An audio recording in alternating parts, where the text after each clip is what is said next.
So as soon as, thank you, and we will begin. So hello, everybody. I'm Diane Van Buren, um, your host from Great Lakes Renewable Energy Association um, for the Detroit Solar Stories.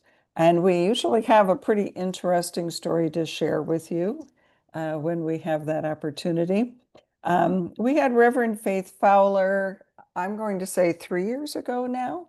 What's up? Um, Talking to us about the tiny homes project that it was just so fascinating, but we have a lot more to talk about now. So we've invited her to come back and share with us her story about her mission, where she's been going with green jobs as well as solar. It's a much bigger package than just solar. And we'll have plenty of time, I'm sure, at the end for questions. But I thank you all for joining us.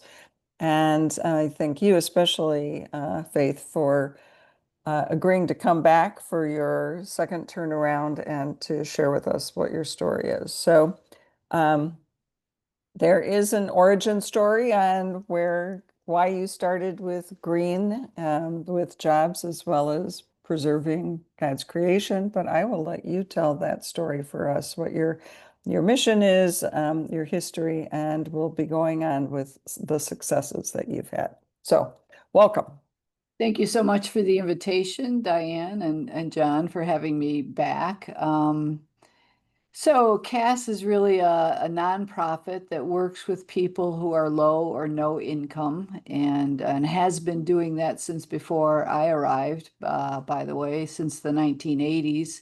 Actually began a food program during the Great Depression, but in the 80s really began working with individuals who are unhoused, homeless, men, women, children, and developmentally disabled folks. And during 2007, 2008, it became clear that our people couldn't get work anywhere. And I had come to the conclusion that people in poor communities, areas of concentrated poverty, that they were being hit first and worst by a bad environment. So while I was thinking of jobs that might work for our population, I also um, was fixated on could we do something that was good for the planet as well. So ultimately, we borrowed with permission an idea from Native Americans from Oklahoma to recycle tires, and then began a document destruction or shredding program for developmentally disabled. And at the same time, started looking for renewable energy that would work here in Detroit. We even looked at wind, but evidently we don't have enough wind to make that work. We looked at geothermal, but it was way too cost prohibitive. And then landed on solar. Actually, that's where I met Diana a long time A ago. long time ago. Helped Cass put solar on our activity center for adults with developmental disabilities, and help build a shed that would generate solar power for a greenhouse, and led us to Strawberry Solar that put solar on our building for unhoused men and women. So that's how it started. And indeed, we learned that it was a pretty reliable source of energy, electricity, in spite of the fact that people were naysayers about Michigan and how much sunlight we have and all that stuff. So as we began then taking over new buildings, renovating and ultimately building with the tiny houses, we wanted to incorporate that into the renovations and construction projects, and we have and continue to. You can see on the screen that we've built a car wash, what we call a 1 cup car wash, where we can wash your car with 1 cup of water. And it has solar on its roof, so the energy we're using for the vacuum and other things is coming from the array. We put solar on a house we bought and renovated for interns to stay in. You can see both of those are in the first yellow column. Then the Fox Family Center is, Faith, I'm gonna give you a moment because I'm gonna go to some of these slides, okay? oh, I'm sorry. Okay. Okay, yeah, so there on the left is a picture of the solar on poles behind the tiny homes. Each house has its own solar array that when the residents get their deed in 7 years and become homeowners, the solar comes with them. On the left are obviously completed houses. We've done 25 homes that are occupied, and actually three of the people already have their deeds. More will gain them next year. On the right are the newest homes we're building on Cortlandt Street. There's 8 in a row there. So we have 25 done, 8 in construction. We hope to have between 40 and 45 by the time we're done, all within 3.5 blocks of each other. And it really has become quite a nice little neighborhood. Obviously, the other part of the environmental factor for the tiny homes is it takes far fewer materials to build the houses. They're between 225 and at this point 500 square feet with good insulation and good art value on the windows. But beyond that, it takes much less energy to live in and operate the house. So you win both ways. And then when you add solar, I actually had a resident who last month put on her Facebook page that it was the first time the whole house is electric. It was the first time that DTE actually paid her because she made so much electricity. And it just, I don't know if it made her more happy or me, but it was a pretty good day. Yeah. Uh, And each house gets 1.8, is that what you said? yeah, the Kilowatts? houses get 1.8. For the 25, we have 45 kilowatt together. Um, so it makes a big difference in the summer. Basically, they're only paying their service connection, quite frankly. In Hmm. the spring and the fall, it's a little bit more. In the winter, you don't notice it much. And the reason I'm talking to experts here, so you know this, you don't have as much sunlight and you're using the heater around the clock. So and the heat is either a P-TEC unit or a mini split that uses electricity. The mini Hmm. split's much more efficient, but it's more expensive to put in and will be more expensive for them ultimately to replace. Were So, you were you ever able to resolve the issue with the budget plan with DTE, or is that just not going to so happen? I have a property management who works with them on that. Once we went to the mini split, it made it very, very manageable for folks. And Okay. it's just so to buy a P-TEC unit is $1,000. To purchase a mini split is $10,000. And we worried about people owning the home and then not having the money to replace it. However, once they own the home, they'll have an asset they can use as collateral to get a loan, right? That they never would have been able to do before. So it's my understanding that the city's not really excited about solar on poles. They never said it to me, but I've heard it through a couple different venues. We did it this way and discovered that the tenants really love parking underneath them, that it saves them from digging out their car, right? Saves the sun from damaging or making their cars too hot in the summer. And that's really where we got the idea of going to solar carports for the Fox Family Center. I don't know if you can switch to that one. Maybe, maybe not. Oh, There it is. So this is an old convent at the corner of 14th Street and Webb. We actually bought it from another nonprofit, but between 1920 and the time they bought it, it was home to sisters who worked at a church down the street and the high school that was at that point DePores High School. And we put about $3 million worth of renovation into the facility itself. It is quite beautiful. The reason the families like it is every family gets their own bedroom. Not every person, but every family. So there's privacy in there and dignity. And then we added, some ramps and the playscape. But the big thing are the solar carports that you can see. That's actually my car parked under it initially. They're on both sides of the parking lot. They do a nice job of blocking out sun, wind, rain, whatever. And between them, we generate 54 kilowatts or 13% of our energy bill for the building. They estimated they haven't been up a year yet. They'll be operational for a year in December, which is why I was saying the 990 has to be from this year. So saving us between $4,000 and $5,000 a year, for the next 20 years, which is not all bad that we can then use for programming for families who are homeless rather than spending it with DTE. They look pretty darn cool. We have people asking us about them all the time, and I'll tell you at the end that we plan on doing more of them. Um, what else do we have for a picture there, Diane? That's the only one I have of the Fox Oh, family. yes, yes, yes. So how many families are you able So to house here? the building accommodates 100 people at a time. And the families are, sometimes it's a mom and a child, occasionally a dad and a child, but we have had families up to nine. And we have rooms large enough to accommodate the larger families, and then some for mid-sized families. And then some would have been where the nun slept for a mom and a child.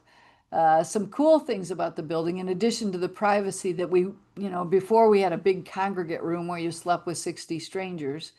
Um, we have Wi-Fi in there. We have air conditioning in a couple places in there. We have space for after school programming. We were hoping to bring in Head Start, but the federal funding is not looking so good for that.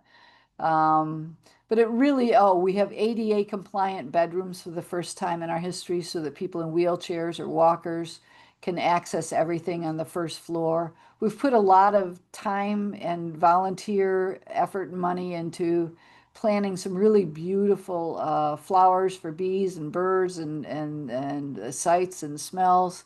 So you feel like you're in a home rather than a shelter, and that really has us excited. We invited the nuns to the dedication service. I wasn't sure how they would react. They loved it. I Uh, imagine. they, Which order of nuns do you recall? well, I don't. They're from Adrian. Maybe that'll help. Oh, yeah, I think that's Uh, Dominican. Yeah.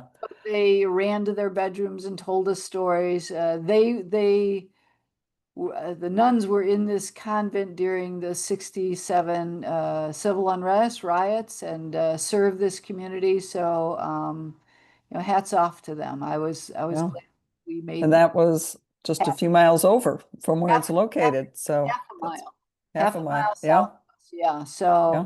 the fact that they did that Pretty really, relevant. Yeah. yeah, I think so. So, Faith, just to bring everybody up to speed, this isn't your first rodeo with housing.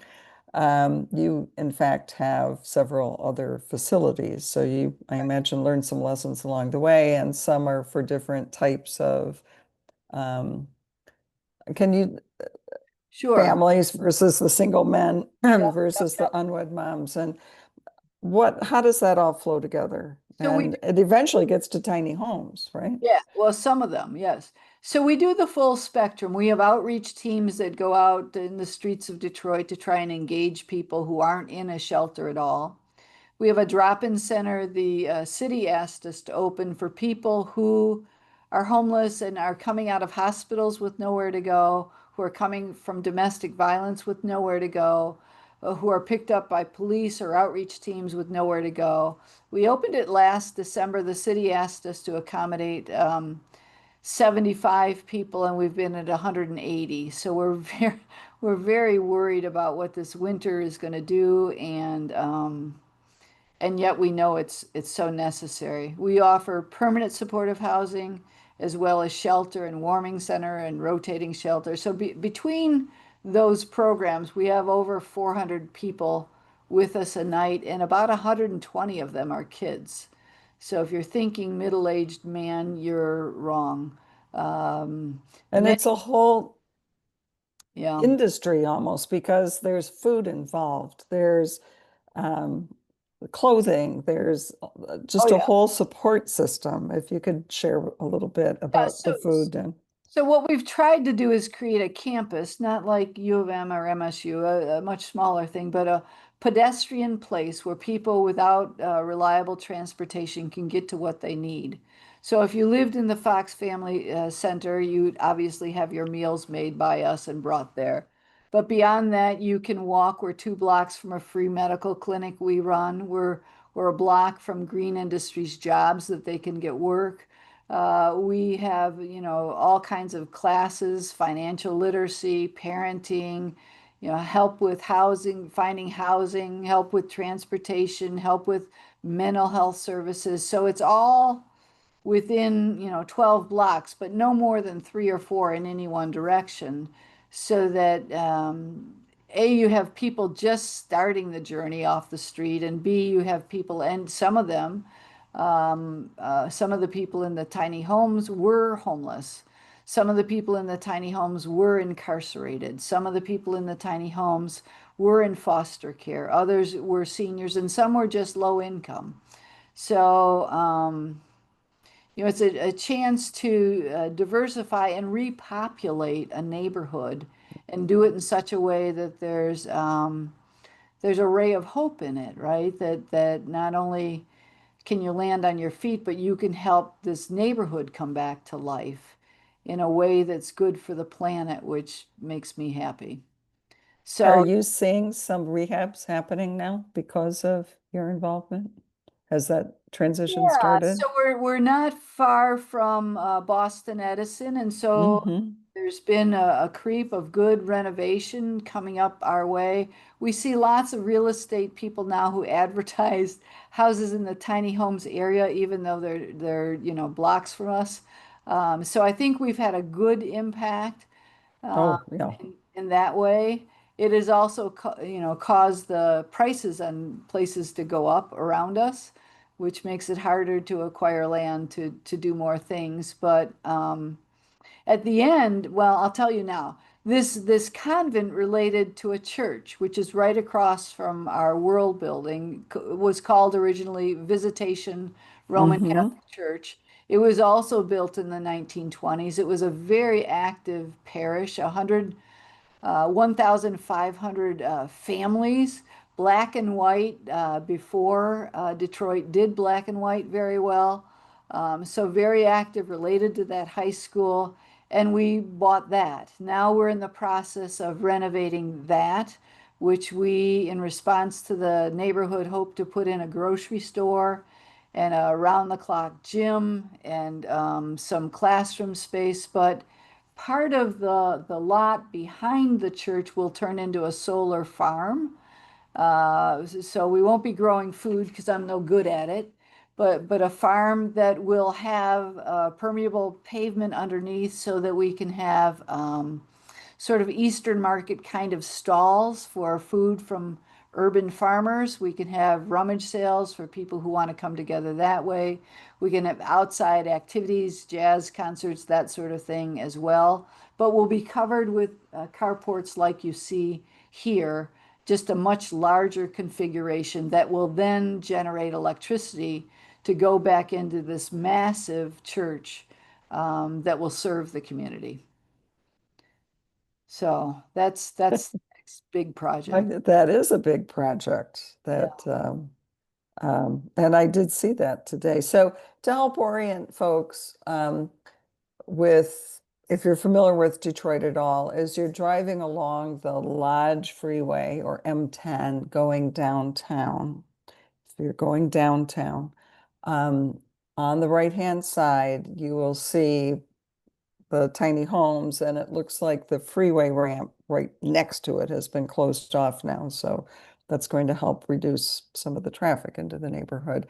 But it's a very busy area with Focus Hope, and there's a Islamic Center further north. The Repertory Theater is there. But it had become just totally blighted in the past 20 years. So this is a remarkable renovation. Well, let's see what else we have.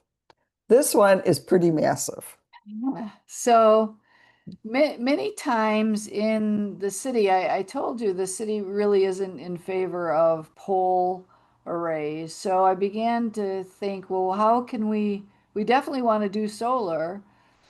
Perhaps we need to go vertical. So we had put solar panels on the ramp roof on the bottom there, and they were doing a nice job. But I thought we have this massive building. It's 8 stories high. Facing south. Facing south, yeah, we hit the jackpot there. Could we build on the side of the building a vertical array? And other places have done it, although I've never seen it this way in Michigan. So it may be the largest vertical in Michigan. I don't know. You'll have to tell me. But they were actually supposed to start framing it out yesterday, so I don't know where they are yet. But the first step was to reinforce the wall to make sure we had a solid structure. And then they repainted the wall. And now I'm told by the end of September, our wall will look like that. Wow. I'm hoping they're right, but with construction, sometimes they're overly optimistic, let's put it that way. So the bottom line is this building was originally a moving and storage facility. It's a nice building, concrete floors, pillars. We have a safe where they would have originally locked up the furs and the coins and the money. We have a freight elevator where on a good day you could drive your car into it and take it up to the eighth floor because it was a moving and storage building, right? Um, during the civil unrest, the riots in Detroit, it was World Medical Relief, and I'm Mhm. told that the founders actually stayed in the building to protect the medicine, so nobody would break in and steal the medicine. So it has a pretty important history. When World Medical Relief moved to Southfield, we bought it from them, and so. On the first floor, we now have administration. On the second floor, we have a program for adults who are developmentally disabled. On the third floor, we have green industries where we recycle illegally dumped tires, among other things. On the fourth through the eighth floor, we have furniture and office furniture and other things because we offer a clean out service for people who are moving, have died, whatever. We go in and pick up anything that's left that the family doesn't want. We charge them, we bring it back, we sort it, we clean it up. Some of it we sell, some of it we give away, but that's what so the whole building is being used. And the bottom line is our annual DTE bill is 50 grand. So I said, oh no, no, no, no, no. I'm told that this 86 kilowatt vertical array will save us between 12 and $14,000 a year. And it is passive. Once it's up, it does its job. We did not link it up to batteries. The cost of batteries are prohibitive, I think, for us. The other thing is, I'm not sure anybody has figured out how to recycle batteries, so I didn't want to add more problem for the planet. But we're very excited about this. I think it will say to poor communities, if you don't have land, it's okay. You can not only go on a roof, which we have, but I always worry about, are we in sync with the solar and the roof, the life of both? So you're not Mhm. going to have to be working around replacing one or the other without replacing both. Here on the side of a building, that's not your concern. Your only concern is to make sure it's structurally sound so that it's not going to collapse. We brought in a general contractor to do it. And then the people installing this array are also the people who put in the carport. So we've only used two general contractors. We put both jobs out to bid to see. And to tell you the truth, EcoJiva, who's the one who worked on this one, is the only one who would even give us a quote that made sense. So we're very, very excited about it. As I say, it's going to be done this fall, and then the solar farm won't be done until, I don't know, next year or the year after for the Visitation Community Center. So that's the new stuff we're doing. I think we also Wait, have, wait, wait. We have more. oh, okay. So this is the car wash I was telling you about. It's a one cup car wash. It provides jobs for developmentally disabled. Their unemployment rate is 80%. So anything we can do to make jobs that they can do and like doing and earn some money. You can see on the right-hand side, it's on the edge of the tiny homes community. You can actually see a couple of the pole mounts behind it. But it went up and will help, as I say, power the equipment used inside the building and will I think provide some really good jobs for the people who want to work here and do it in such a way that people stop and think about water conservation. The parking lot will be permeable pavements. We have rain barrels. We have lots of plants thanks to English Gardens. We've been able to put in rose bushes and lavender bushes and just all kinds of things. We hope to put in, probably with Greening of Detroit, a bioswale just to demonstrate what can be done in urban areas in addition to the solar. This was one we knew when the roof went on, we knew when the solar went on, so we weren't as worried. Plus, it was a great position in terms of facing south because of the slant of the roof there. So And that's, I think you designed it with that in mind too. yeah. So help, I was able to walk around it to take pictures, but people may be wondering, how does this work as a car wash? Where does the car go? So on the flip side, that we didn't send you a picture, there are two Yeah, I should have gone around and doors, got that shot. Yeah. rolling doors, one for a van-sized vehicle, the other for a car. There's also a space upstairs for people to sit and wait with Wi-Fi while their car is being detailed or washed. Um, it So it's acts, not the drive-through with all the things no, buzzing and whirling. no, It's more hand wash. well, two things. We wanted something that was labor intensive, right? Yes. Hmm. The second thing is when you drive through a car wash, they're using, and some of them recycle the water, but still, they're using 130 gallons of water. And I Wasteful. know we live in Michigan and we have lots of fresh water. You're going to find out pretty soon if you haven't discovered already. That's not true in terms of the planet. The fresh water is hard to come by. So we should treat it with respect. So if we can wash your car with, a Diet Coke full of water, well, how good is that? Plus you don't have all that runoff going back into the sewer system. We're not using any chemicals at all. It just is a really cool way to provide employment and to protect the planet at the same time. So that we're thinking that's going to be open this fall finally. It's taken a while. It took longer than we had hoped. Well, we're waiting. We're lining up with the cars to get in there. Diane C is on the call tonight, I noticed, and she's the one who gave me the tip that, oh, I think it's about to open. She's Ah, been with yeah. the project for a long time with Yeah, it Fowler has and taken such. a long time. We had to divert when the city asked us to open the drop, and we had to convert a warehouse within 45 days. So we had to divert our attention and our money Yeah.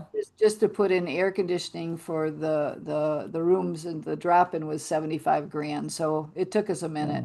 Yeah. But we'll get it done. They're working on it right now, as a matter of fact. You have an amazing team of people. I know that We are with lucky. all these projects. Yeah. Yes. Um, I think that we can probably turn this over to questions now. Um, so if you want more, there is a website.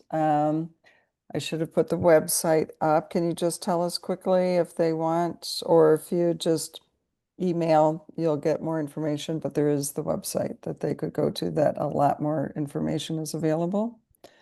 Sure. The website is castcommunity.org.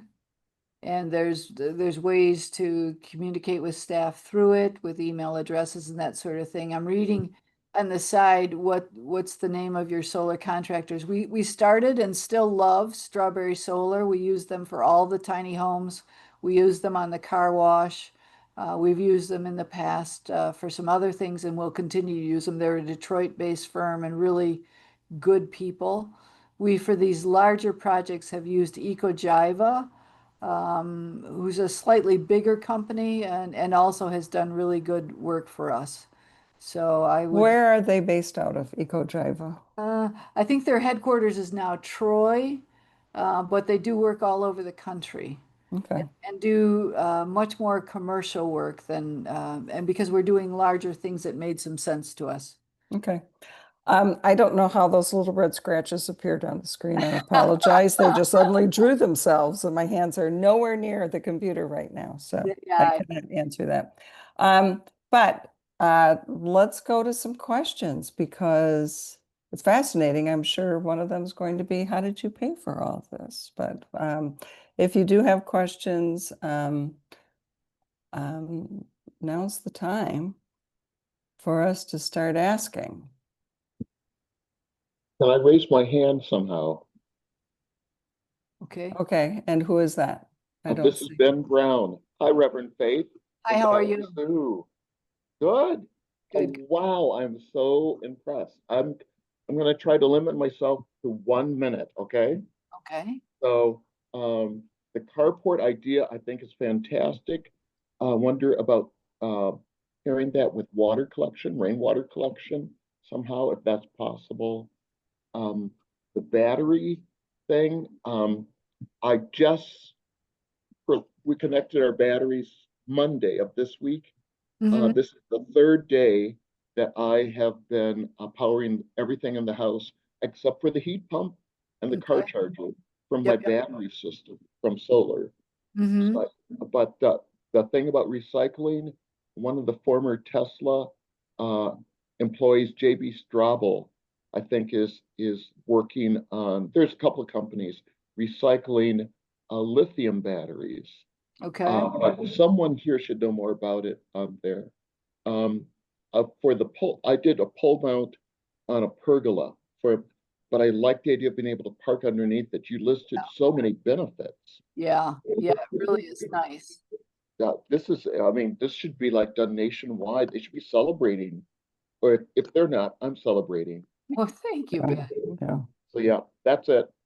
Very Thank you so much for sharing. good to see you.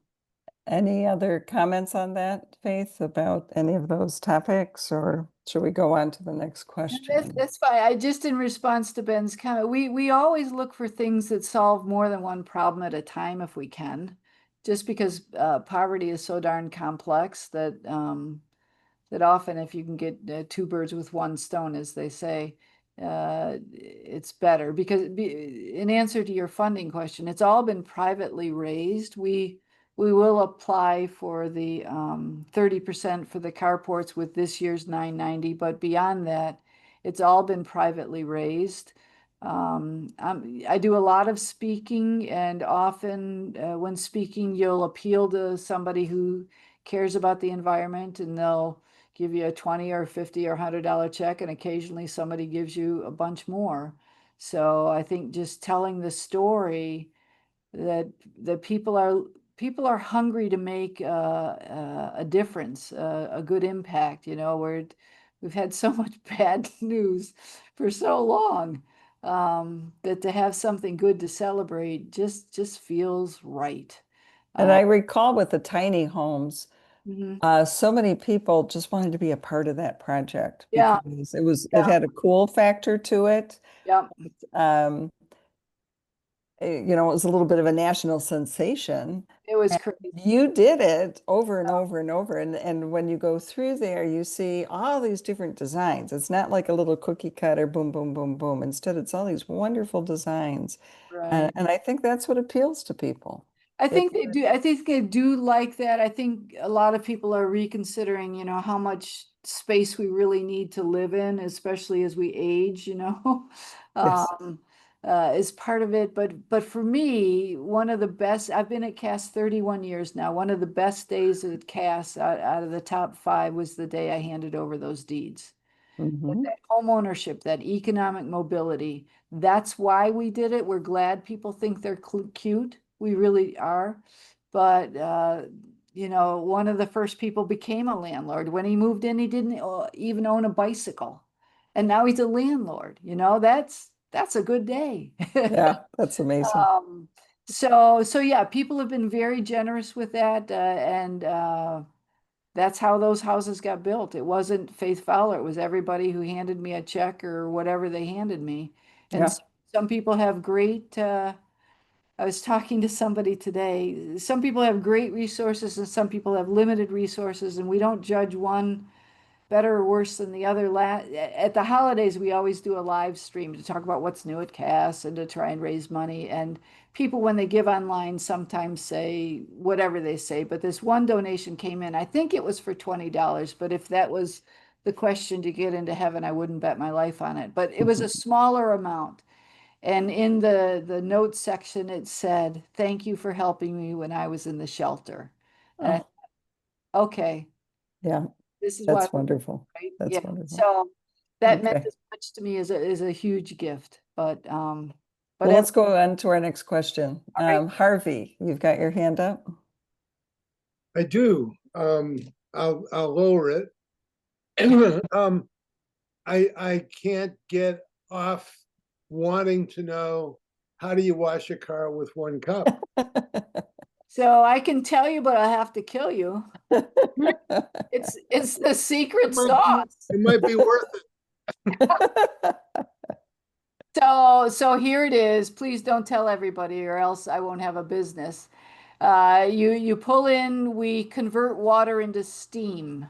By converting it into steam, we're able to wipe it off with cloths that won't hurt your paint.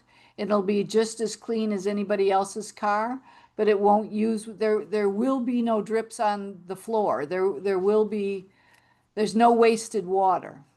Right. And then you wipe it off with cloth. You have to wash those cloths. Yes, we will have to wash the cloths. So that's some So more. you've turned me into a liar. Um, I suppose you could do it with paper, but that wouldn't be as good, huh? But you recycle the water. I mean, right? You're going to do a Well, gray water our- system so that that water can be uh, recycled. we'll think about that one, Harvey. Yes. We haven't opened it yet, but thank you for pointing that out. So the Well, other, go yeah, ahead. I love the idea, and I'm wondering, was this new or was this something you learned about that's happening elsewhere? So yeah, I'm always looking for job opportunities because many of our people, even when there were jobs advertised everywhere, our folks had barriers to getting employment. So I'm always looking for ways that people can get a job that makes sense and makes money. So I was in Texas and learned of this machine that can be used for a car wash. And I came back and said, this can be used with the developmentally disabled who desperately want to work. They also run our shredding business, our document destruction, because I can say to doctors and lawyers and accountants and anybody else who has sensitive information, the people who, not only do we have the cameras and the buzzers and the alarms, because we have that too, but the people who touch your paper can't read it, remember it, tell it. It's safer here than it's anywhere on the planet. And we can shred a ton of paper an hour, and that provides jobs for them. So I'm always looking for jobs. With the mud mats, it wasn't my idea. It was a Native American tribe out of Oklahoma, and I called them up and asked them, "Can you tell me how you did this?" And they told us. And so that's not original. Using it with people who are very poor is, Mhm. um, That's and I, helping it to build out a community is. what is it that you learned from the native community? How to use tires. So in Detroit, illegally dumped tires is a huge problem. We Right. have picked up over 200,000 tires at no charge to the city and to the elation of the neighbors who don't want tires as next door neighbors, right? And through that, since 2008, we've employed homeless people to make mats that we went then sell, and we use the money back in the program to employ other people. So these weren't necessarily meant to be money makers, but to be employment makers in such a way that was environmentally friendly. The clean out service actually was meant to be a moneymaker and is, even though it started right before COVID and nobody was moving anywhere, right? But what happened was during COVID, businesses started calling us because people weren't going into work anymore and they wanted to give up their leases. So they called us and we went in and got desks and chairs and lamps and bookshelves and file cabinets and we collected all that stuff and then we sold it out on the other end. So recycling in a different kind of way. And now, of course, we clean our houses as well. Yeah, I think you get the Assumption Greek Orthodox Church yard sale by the truckloads at the Yes, end. we do. So And we get their shredding too. and the shredding, we appreciate that. Yes, it's no one wants the stuff that's left over from the giant garage sale. So Faith gets it all. Thank you. Diane C., you've been so patient. Well, thank you very much. Faith, congratulations on all the wonderful success. It's really nice to hear this update, and Good to see you. I'm very happy for you.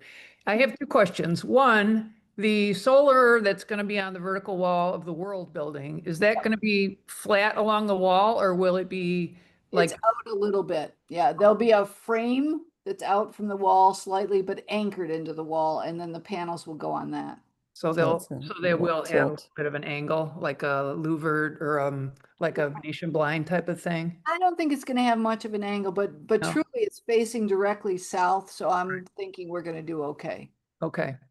My second question is, and Diane Van Buren knows that this is a passion of mine, is in all your rehab projects, have you considered or are you using bird-safe glass that prevents collisions from birds from the reflection on the windows? I haven't considered that. We've been more concerned with the R rating on it, but I certainly could look into it. This Visitation Church is just beautiful in terms of the light that floods in through all the windows. So we're going to want to put up clear glass rather than stained glass in there. But if you have a source for that, just send me a link and I certainly will look into it. We're using Rainey Hamilton from Hamilton Anderson as Oh, the nice. Yeah. yeah, great man who lives in Mhm. Boston, not far from here. And I'll mention that to the team to see if that's a possibility. I'll send you some information that you can get bird-safe glass that is that has an R efficiency to it. And you can also get lead points for it. So these are some things that aren't necessarily all that well known. But 1 billion birds die every year from crashing into windows. So it's a big problem. Yeah, And everyone who's aware and could do something about that in their design, the better off we all are. So I'll forward that to you great. in an email. Thank you very much. Great Okay, work. very good to see you. Which is why I have stickies on my windows, because when I had this addition with new windows put in, I had to promise Diane that I would take care of All the right, windows and not let the birds crash in. So I know she will help you with there you this. go. And it is a constant reminder and it is important. So thanks. Cindy Roberts. Thank you. So many fabulous projects, Faith. Just, yeah, unbelievable. I just have two quick questions. I think they're quick. So you mentioned car cover when you were talking about the tiny houses, but was that the initial reason for having the solar panels freestanding, or was there some other reason rather than putting them on the roof? Yeah. It was actually, we didn't intend on putting solar in the tiny homes at all, to tell you the truth. What happened was because the whole house is electric, their bills were so high that the residents struggled. And so I tried a couple different things. I tried putting storm doors on because I understood with storm doors it really cuts a lot of the draft, and that didn't do it. So then we went to the solar, and we didn't do it as carports necessarily. But I had fought with the architects to make every house different, inside, outside, distinctively different on purpose, because low income people tend to live in identical and ugly housing, as far as I'm concerned, and it doesn't inspire them to have pride in their house. So what I didn't want is solar on the roof taking away from the design of the house. So that's really why I did it. And as I say, I didn't hear till afterwards that the city didn't like it. They didn't stop me because we've done it on every house and we'll do it on the new houses too.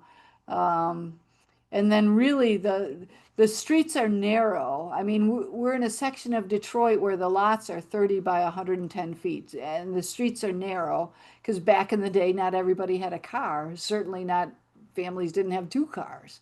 So that's when the residents started parking behind underneath the solar array. And I thought, well, we can do this in a bigger way. And we started looking and put out an RFP to see who could do it and what it would cost and who had done it. That was one of the things that drew us to EcoJiva, is they had done it before, and I could go and look and see how it looked, right? They've done it in Mhm. Ann Arbor, but Yeah. they've done it elsewhere in the country. So it brought the cost down, but then ultimately, because of the winter being expensive, that's when we switched to the mini split.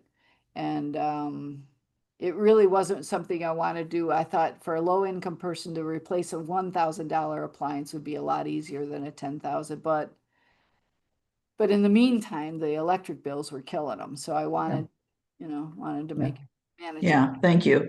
The only other question I had is, did you use any repurposed materials when you built the tiny houses, or use solar panels or anything like that? Yeah, we didn't use solar. Thank you. That's a good question. We didn't use most of what's in the tiny homes is new. We did use barn wood for siding of one house. We did use a shipping container for one house, but almost everything is new, and we stick build, meaning we're not using modules. For one thing, we wanted the neighborhood to see new construction. The last time anything was built in this neighborhood was 1974, and it was a garage. So they're not used to seeing sort of investment and work activity that I wanted them both to see and to have a chance to sort of bid on being a part of it, right? So that's why we did it that way. Yeah. We certainly recycle everywhere else on the campus, including you can't go on a walk with me and not pick up scrap metal just because we scrap everything. But we do paper, we do cardboard, we do tires, we do glass, we do wood. Um, And the neighborhood is immaculate around the here. neighborhood looks good. And because when we started this, everything was being burnt up in the incinerator for the city. 700,000 people and all their garbage was being burnt. And then they said, well, we wonder why we have asthma. Let me tell you, I'm not a doctor, but I can project. Yeah. Now we don't Thank have you. Thank incinerators. you so much. Yeah. Fabulous. Yeah. Yeah. Okay, Cindy. Sheila, question. Yeah. So yeah, I just say ditto to the great work that's being done, Faith. But two really quick questions. One, can you spell eco jiva for me? I don't know. Yep.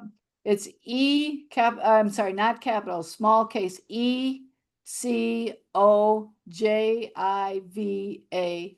The man who owns it is Indian, and I don't know if the name is Indian.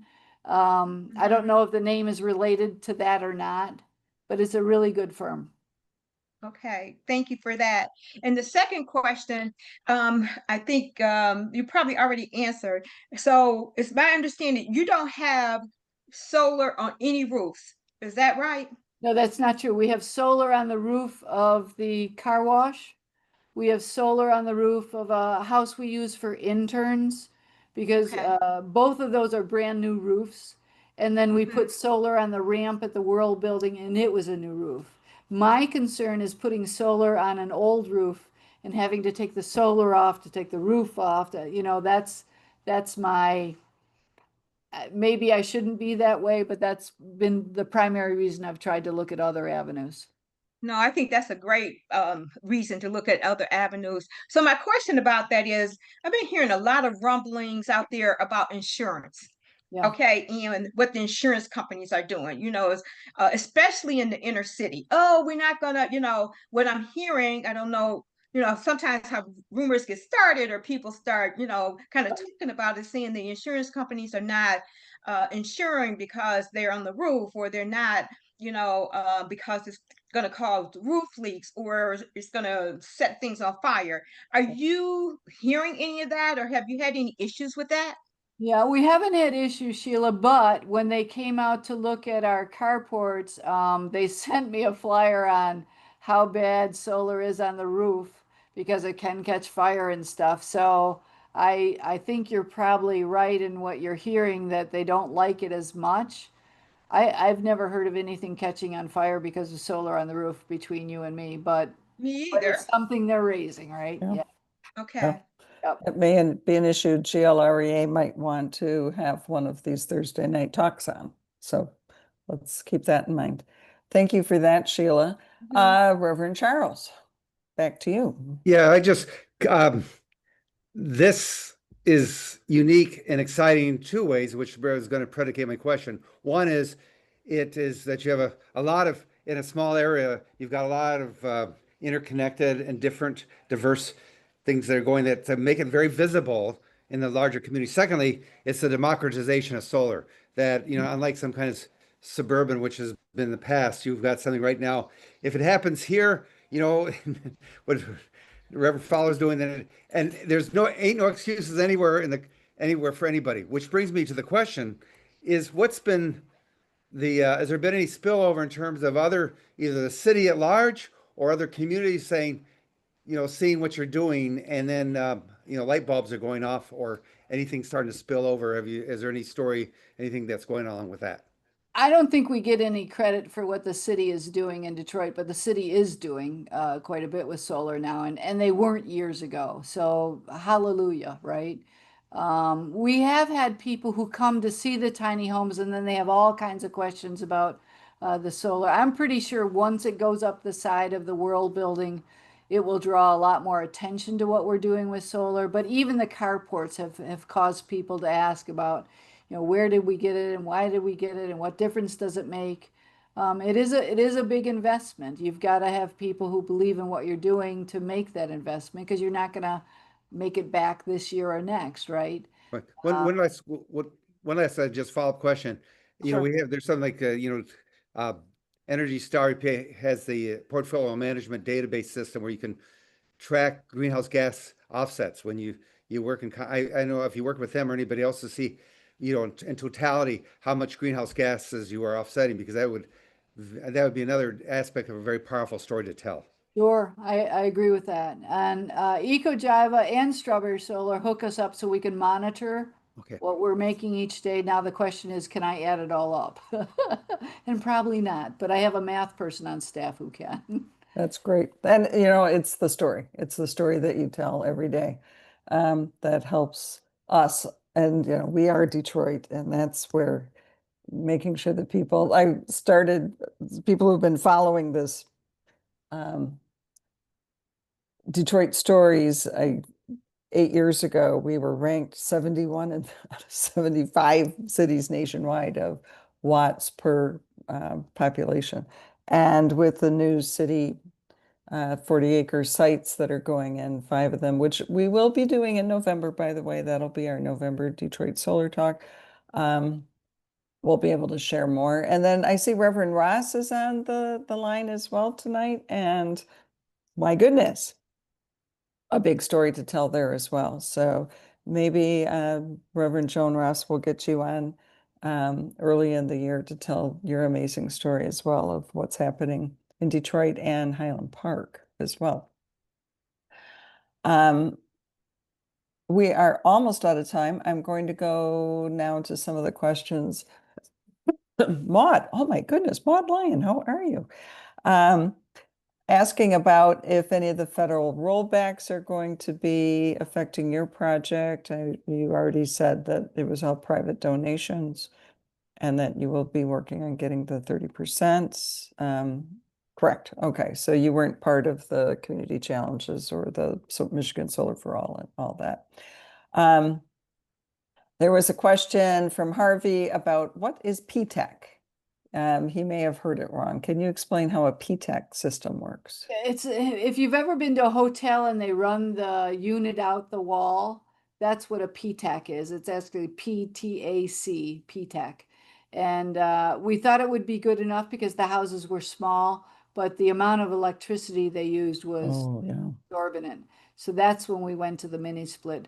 Both of them had both heat and air conditioning, but it's just much cheaper to do the mini split in terms of operations. Right. That's kind of like running a hairdryer all the time. Yeah. Okay. Another question was in the chat. I guess Kalamazoo is doing tiny homes as a result of your inspiration, but maybe they need some help with looking at putting solar in as well. And then there's an upcoming seminar on building tiny homes with Hempcrete. So ihempmichigan.com is a source for you. Okay, Dave, Curtis, another question? Yep, just a quick one. I'd like to know if I can get a screenshot or somehow a picture of that large carport project, so I can maybe copy the framework. Yeah, will you send me an email and I'll send you a couple pictures? Yeah, that's cool. Okay. I'll Did put you, email did it. you copy, I'll put the email in the chat real quick. Thank you. Okay, thank you. Sure. Um, Still have that AOL. That's pretty impressive. You know, I'm old. Okay, Why check that. I have ccumcac@aol.com. That's right. Okay, okay. Yeah. Does it still go to you? You've got mail. That's, No, no, it that's a little, works. It works. okay. No, you don't need to change. No. So in summary, amazing work happening here in a slice of Detroit. That's a very historic slice.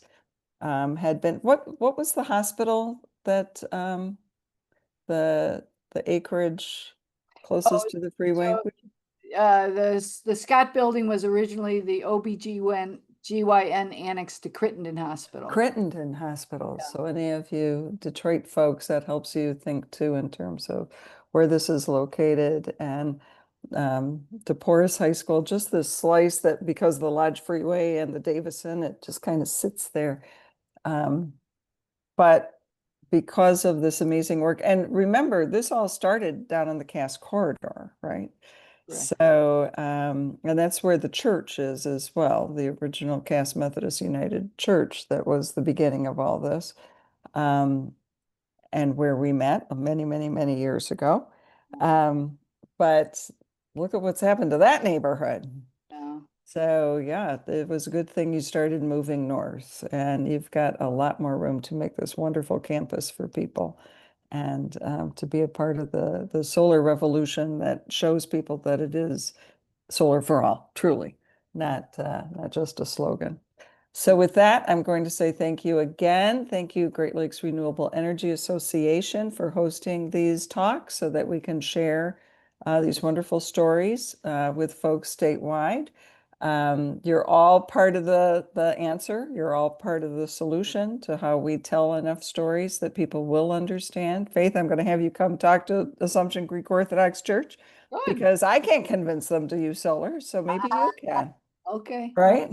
Very good. Yeah, I need that. And with that, we'll say goodbye. And I see lots of cute little things on the screen. And we'll see you in November. John Sarver, next month, Solar Stories, we've got Ann Arbor coming up. But what other stories do we have, or what other sessions do we have coming up for the rest of the month in September? Well, we do have a member meeting next Thursday. That's our next Thursday Zoom. Okay, so join us again next Thursday, and it always goes out in that weekly reminder. So thank you all, and have a great night. Still a